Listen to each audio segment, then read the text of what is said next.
And this year marks the 175th anniversary of the arrival of the first Indian Indentured Labourers to Trinidad and Tobago. Today we give you an insight into what the living conditions were like for families in the 1880s. Vidya Ramphal and cameraman Rajnath Lal visited the Mud House Museum in South Trinidad.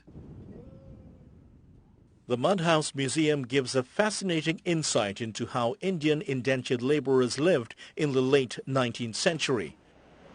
Built in 1885, the structural design of the roof allows for constant movement of cooling, fresh air throughout the house.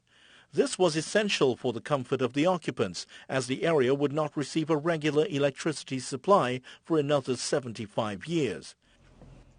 The sturdy walls are 22 inches thick and made of dirt plastered with insulating layers of cow dung.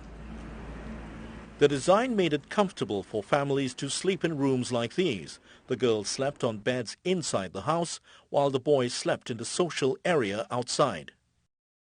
The rooms were Spartan at best, with spaces built into the wall to serve as nightstands or a makeshift prayer room. Late-night trips to the bathroom would be problematic without these. Cooking was done on a fireside or chulha, with special apparatus for tending to the fire and the food being cooked. Roti was made on a tower like this one, and different types of food were cooked in separate pots. Families prayed together in spaces like this. Neighbors were often invited across to worship with the family.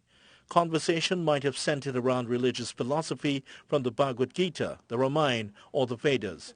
The fortunes of the Chachur cocoa estate was another popular topic of conversation. The family business was built around cocoa, the main cash crop of the age. For the descendants of the family, this building constructed in the 19th century still fills them with amazement. They used what they had as a technology in that time to make it possible. So that's amazing, because to think for themselves and not to be given that information by the British or the French or the Spaniard. It came from them, that they brought it from India, and it was out of this it bloomed. Homes like this, for families of indentured labourers in the 1880s, were the base from which they carved a niche for themselves in colonial Trinidad.